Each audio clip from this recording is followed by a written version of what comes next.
Nous invitons à présent le professeur Younes Zebish, qui est le chef de département pharmacie industrielle, pharmacien professeur en toxicologie à la faculté de pharmacie d'Alger, pour justement une présentation de cette institution. Honorable assistance, chers confrères, chers collègues, chers amis, très heureux d'être ici la première fois avec la première édition de ce salon. Je remercie le comité d'organisation pour cet événement.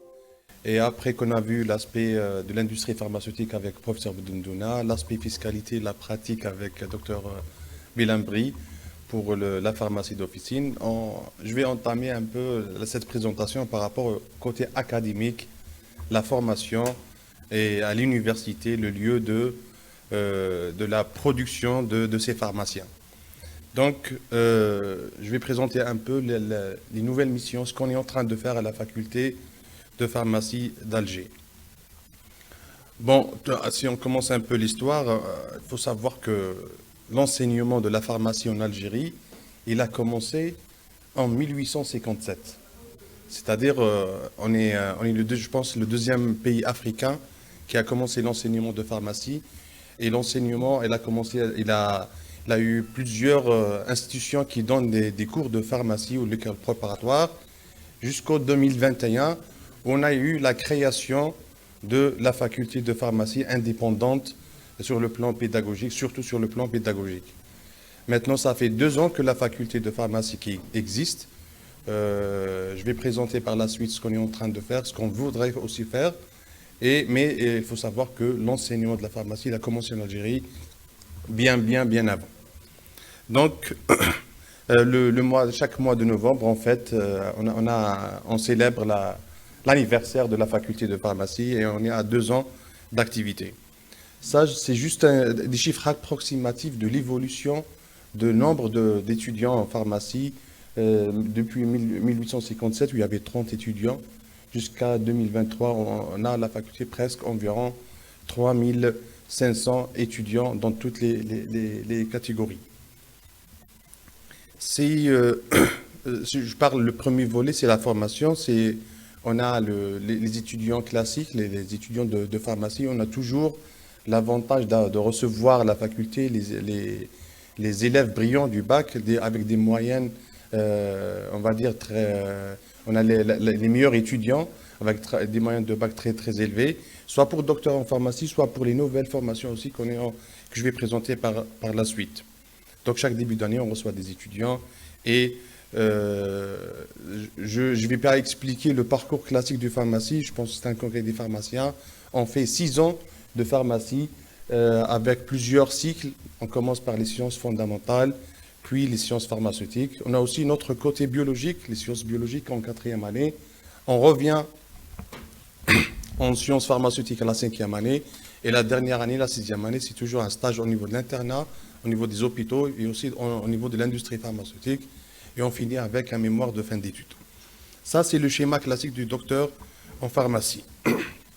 Quand il a le diplôme de docteur en pharmacie, il a plusieurs débouchés. Et ça, c'est le grand avantage. Parfois, c'est un inconvénient aussi d'avoir plusieurs débouchés. C'est-à-dire, il peut travailler en officine, en pharmacie hospitalière. Il est multidisciplinaire.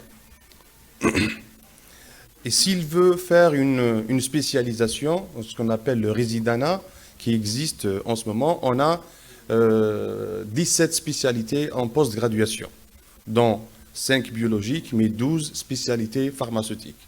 La pharmacie galénique, la chimie analytique, la pharmacie hospitalière, la pharmacie clinique.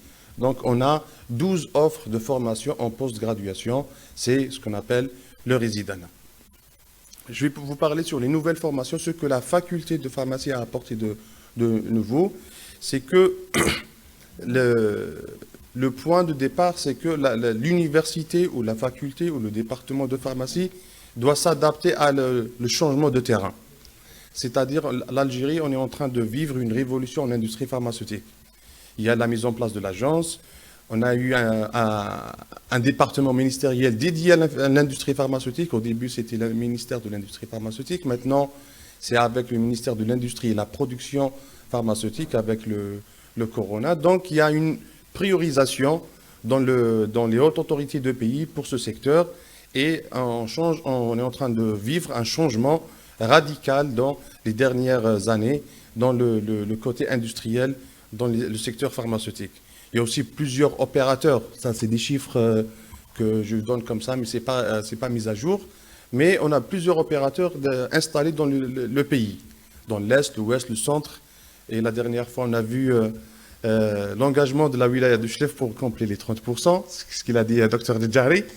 Donc, on a un tissu industriel très important en Algérie par rapport à l'industrie. Et c'est pour ça qu'il faut une ressource humaine. Il faut une ressource humaine qualifiée, il faut des gens qualifiés, il faut des gens spécialisés, c'est-à-dire avec des spécialités très pointues.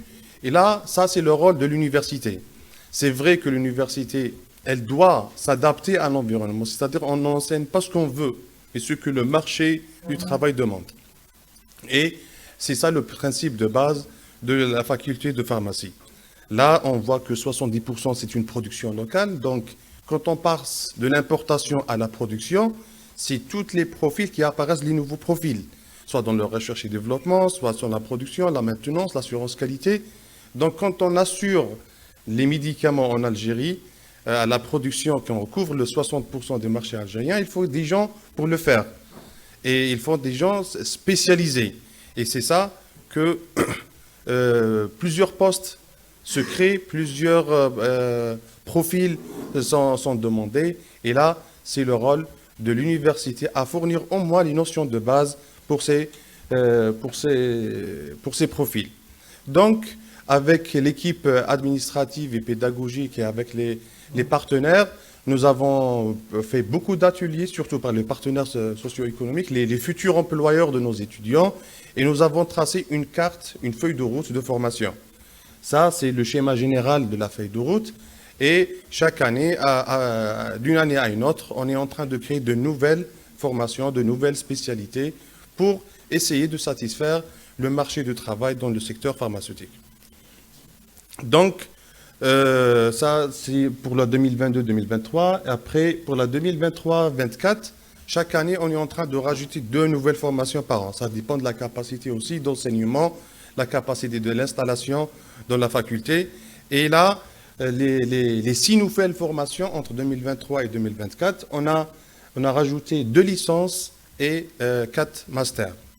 Les 2 licences, ça, c'est pas pour le docteur en pharmacie. Ça, c'est pour ce qu'on a appelé la licence auxiliaire en pharmacie. Et là, je vais m'étaler un peu. Et aussi la licence industrie de produits pharmaceutiques et produits de santé. Là, par rapport à cette réflexion, on a pensé que en industrie pharmaceutique, quand on rentre dans une usine, on ne va pas trouver que le pharmacien. Il y a toute une équipe qui gère l'industrie pharmaceutique. Et on a vu nécessaire que ces gens qui travaillent en équipe en industrie pharmaceutique, ça serait l'idéal de les former déjà à la base à l'université avec une compatibilité au niveau de l'université. C'est-à-dire quelqu'un qui va vers le contrôle de qualité, qui ne doit pas être pharmacien. On veut que ça soit formé à la faculté de pharmacie par le pharmacien et on trace surtout les limites. Parce que le grand problème, ce qui existe en réalité, c'est qu'on ne connaît pas les limites entre les métiers. C'est-à-dire quelqu'un qui a fait un génie pharmaceutique dans une université, il va travailler avec quelqu'un qui a pharmacie dans la faculté de pharmacie. Il y a beaucoup de chevauchements dans les prérogatives du milieu de travail. Donc pourquoi pas revenir à la faculté de pharmacie, on offre ces formations, on trace les limites et la complémentarité, on va dire, entre les 2 métiers, déjà à la faculté, par les pharmaciens. Après, quand ils sortent vers le milieu de travail, chacun, il connaît son rôle, chacun, il connaît ses missions et chacun, il a ses propres compétences. Avec, bien sûr, la complémentarité à la fin. La même chose pour les licences auxiliaires en pharmacie. Ça, c'est des licences offertes au niveau de la faculté de pharmacie, enseignées par les pharmaciens.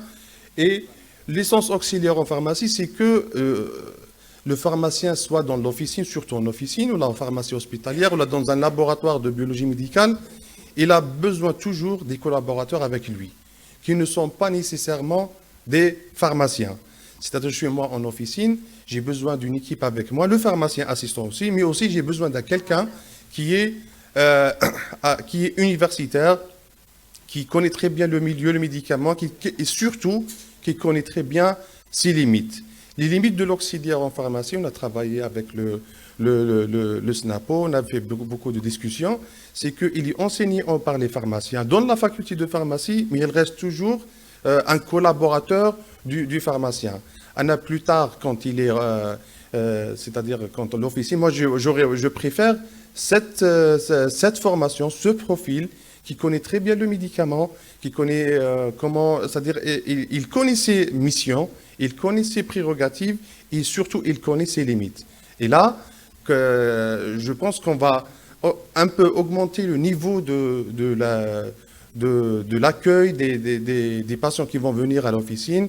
L'auxiliaire en pharmacie, il va aider le pharmacien et surtout, il te dit par exemple, ça c'est pas moi, ça c'est le pharmacien, on va voir avec lui. Pour éviter ce qui se passe au niveau du terrain, malheureusement, oui, il y a certaines ce qu'on appelle nous les vendeurs, il faut le dire, hein, voilà, ils dépassent les limites et voilà, il va orienter vers des thérapeutiques. Donc, l'objectif, c'est créer ce profil, qu'ils sont déjà en deuxième année, ils commencent leur stage sur le plan pratique et ces 2 licences sont enseignées à la faculté de pharmacie. Maintenant, pour les masters. Les masters, c'est des formations que la faculté a commencé à les offrir. C'est des masters de 2 ans de formation. Malheureusement, avant, quand l'étudiant en pharmacie il finit, il a besoin toujours de ses papiers rapidement. On lui pose la question pourquoi. Il dit que je vais faire un master à l'étranger. Donc, on vivait ce moment un peu douloureux. Donc, l'objectif, c'est déjà retenir nos étudiants et aussi répondre à la question du terrain, les industries. Il y a beaucoup de spécialités qui ne sont pas compatibles avec le résidanat. Le résidanat, c'est une activité hospitalière, mais certaines spécialités, par exemple, je vais vers la pharmacoéconomie, je ne peux pas la faire sous forme de post-graduation résidanat à l'hôpital. Ça n'a rien à voir avec l'activité hospitalière. Donc, on a vu que le marché est demandeur de certaines qualifications que la faculté peut les donner et la meilleure forme, et c'est la forme universelle, c'est les masters. Donc on a commencé 2022-2023 avec les masters affaires réglementaires en industrie pharmaceutique qui sont en 2e année. Les masters aussi en pharmacoéconomie market access, c'est une nouvelle discipline, nouvelle spécialité où l'État a besoin des gens qui maîtrisent ce sujet, qui maîtrisent cette question, soit au niveau autorité, soit au niveau des laboratoires pharmaceutiques. Et là, on l'a programmé sous forme de master. Cette année, on a ouvert encore 2 masters. Le premier, c'est le master métrologie et qualitologie en industrie pharmaceutique.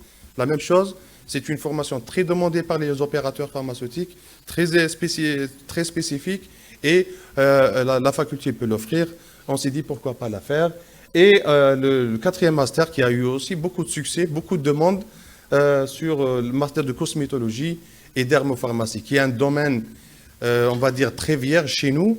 Il y a un grand marché des produits pharmaceutiques, mais les gens qualifiés pour la production, pour le contrôle, on n'en a pas beaucoup. On n'a pas des cosmétologues en Algérie. C'est-à-dire qu'ils maîtrisent la formulation, le contrôle, les affaires réglementaires des produits cosmétiques et l'ancrage juridique en Algérie, ça relève du pharmacien, mais on n'a pas beaucoup d'activités dans ce domaine. Donc, on a voulu quand même de former des spécialistes en cosmétologie. Ça, c'est les offres, les nouvelles formations que la faculté veut diversifier les formations. C'est-à-dire qu'on donne beaucoup de chance aux pharmaciens. Soit il finit avec docteur en pharmacie, il va exercer en officine ou en pharmacie hospitalière ou d'autres activités. Soit il veut se spécialiser, soit en post-graduation comme résidanat, soit ce genre de formation comme les masters. Donc, je voulais juste attirer l'attention par rapport à l'équipe de formation, parce que c'est des masters professionnels ou des licences professionnelles. Donc, les enseignants, ils peuvent être les enseignants de notre faculté, comme ils peuvent être, parce que des enseignants des autres facultés, soit nationales, soit internationales. Et on a eu la chance avec notre amie tunisienne, on connaît pas mal de Tunisiens participent avec nous dans l'équipe de formation, soit en ligne, soit en présentiel, ils viennent aussi. Il y a aussi les partenaires, et c'est ça le plus important. C'est-à-dire chaque matière, chaque module, on appelait avant module, mais maintenant on l'appelle matière. Chaque matière, il y a un mélange dans l'équipe de formation entre enseignants de la faculté et les partenaires socio-économiques, les laboratoires pharmaceutiques.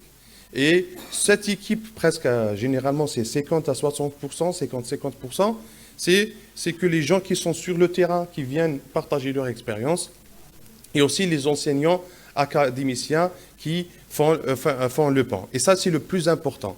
C'est-à-dire quelqu'un, parce que c'est une formation professionnelle, il faut que les professionnels aussi arrivent à partager leur expérience. Ça reste pas, c'est vrai, l'université, on n'a pas beaucoup d'offres de travaux pratiques et tout. On a compensé ça avec la formation au niveau de l'industrie pharmaceutique. Soit, il dit l'opérateur, il vient à l'université pour partager son expérience, soit l'enseignant, il prend ses étudiants, ils vont à l'opérateur pharmaceutique, ils vont leurs cours ou leurs travaux dirigés là-bas. Et c'est ça comme solution qu'on a proposée. La formation, maintenant, c'est une multilangue. L'enseignement supérieur, maintenant, on a une instruction de switcher directement vers la langue anglaise. Ce que nous aimons beaucoup plus, nous félicitons, parce que surtout dans notre domaine de pharmacie, tout est en anglais. On a une feuille de route pour l'installation, c'est pas du jour au lendemain, mais dans les formations des masters, on n'a pas ce problème de langue, parce que la sélection aussi des candidats, elle dépend aussi de la maîtrise de la langue anglaise. Si on ramène un intervenant étranger, un anglais, un américain, on a eu beaucoup d'intervenants comme ça, on n'a pas eu le problème de la langue, et c'est très important surtout dans ce domaine. L'enseignement aussi en ligne, là en présentiel, après le corona, on a appris à enseigner, après à s'adapter à l'enseignement en ligne. Ça fait gagner de tout le monde et c'est plus efficace dans certaines matières. Qu'est-ce qu'on a fait? Maintenant, à la faculté, on a commencé avec, comme tous les secteurs, la numérisation. On a essayé de gérer tout le processus de la scolarité, de l'enseignement à travers des plateformes, PharmaTalent, Progress, tout est numérisé. C'est-à-dire l'étudiant, il rentre, il trouve son emploi du temps sur le site internet, il trouve ses notes sur le site internet, c'est-à-dire presque on n'a plus d'affichage au niveau de la fac. Mais chez Kima Bekri, ils ont affiché les notes, on va courir pour savoir la note. La fac aussi, on fait un peu de la recherche, parce que c'est un lieu aussi de la recherche, de la collaboration, des soutenances de thèse, des travaux de fin d'études, et surtout toujours en collaboration avec les partenaires socio-économiques. On a un prix chaque année de la meilleure publication internationale.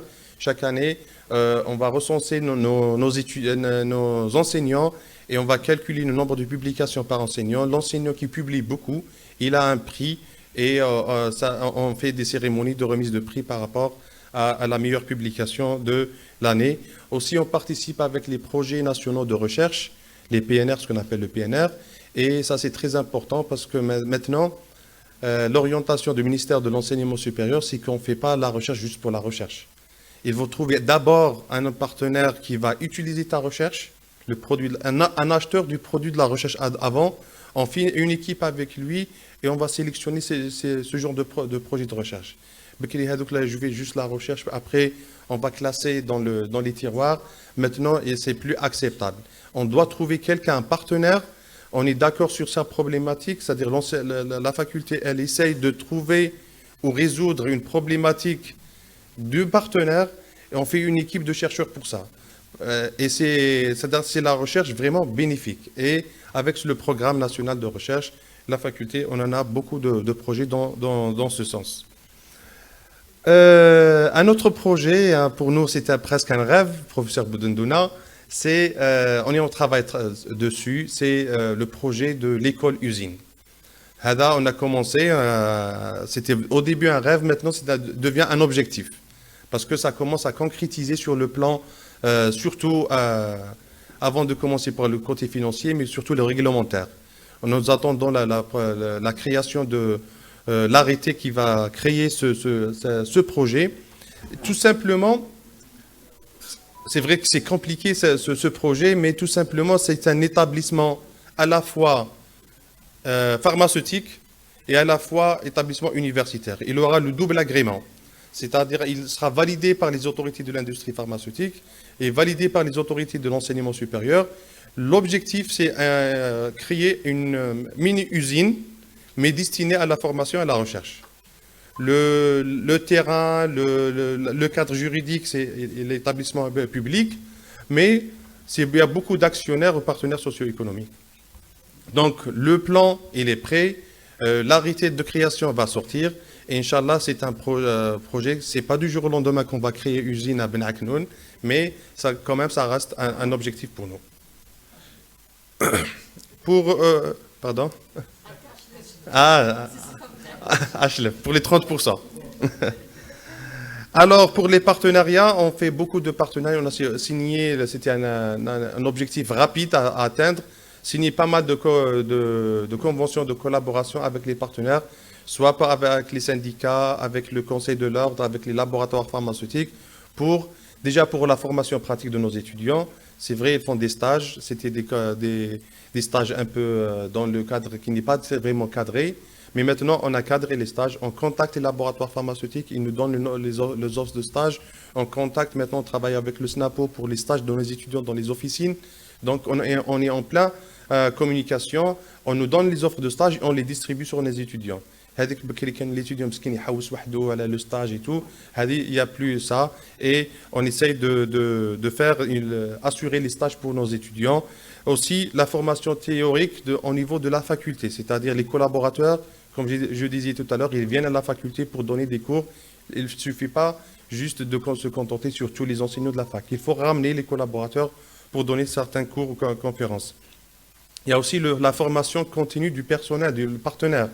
Il a besoin de certains laboratoires, il exprime, il dit que je souhaite une formation continue pour mes pharmaciens.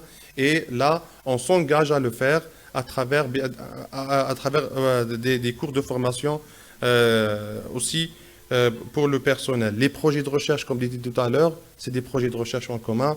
C'est le win-win. Chacun doit tirer bénéfice de cette collaboration. Donc, on collabore aussi avec les universités étrangères. On a avec l'université de Bordeaux, avec de Paris Cité, avec le Strasbourg, avec la Turin en Italie. On a signé des conventions de collaboration justement pour la mobilité des étudiants, la mobilité des enseignants. Mais on a commencé avec la mobilité déjà des enseignants avant les étudiants. On doit s'assurer que les étudiants soient bien pris en charge dans l'autre université, surtout l'objectif académique ou pédagogique soit atteint pour envoyer nos étudiants dans ces universités.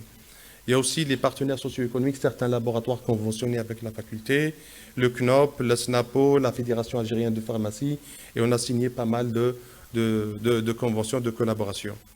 Aussi, on est présent sur les réseaux sociaux, sur Facebook, parce que ça devient un moyen de communication officiel. Et on a la chaîne YouTube, le LinkedIn, parce que c'est très important, surtout dans cette époque, il faut être présent. Il y a aussi, on participe à certains séminaires comme celui-là aussi, c'est dans le cadre de la sensibilisation et la mise à niveau de l'information pour la participation. Par rapport aux étudiants, on a eu l'instruction aussi du ministère pour faire l'étudiant 5 étoiles. Et c'est des étoiles à donner à nos étudiants en dehors de leur parcours académique. Le mouvement associatif, l'initiative, voilà les 5 étoiles à donner aux étudiants. Et quand il finit, il aura son diplôme, il aura aussi les étoiles qui sont officielles. C'est-à-dire il y a un arrêté pour les étoiles. La bibliothèque est toujours ouverte jusqu'à 22 h, même à minuit pour le mois de Ramadan. Et certains, on travaille toujours en collaboration avec les étudiants. Maintenant, les étudiants, ils ont plus accès à l'administration. Le chef de département. Maintenant, ils sont tous, on a des réunions quotidiennes avec eux et ils transmettent leurs doléances, leurs souhaits, leurs besoins et des campagnes de sensibilisation. Ramadan, kif ensemble, les enseignants, les étudiants, les agents administratifs. On a toujours cette, maintenant, ça devient une tradition. La célébration des fêtes nationales, on l'a fait tous ensemble, des campagnes de nettoyage collectif. C'est-à-dire, on essaie de donner une vie au campus universitaire. C'est pas juste pour faire un cours et on rentre chez soi. C'est un milieu vivant. La création aussi des clubs scientifiques. En 2 ans, on a incité les étudiants. Maintenant, on est à 9 ou 10 clubs scientifiques, chacun sa thématique, environnement, musique, intelligence artificielle. C'est-à-dire, on essaye que les étudiants soient rattachés et toujours attachés à leur faculté.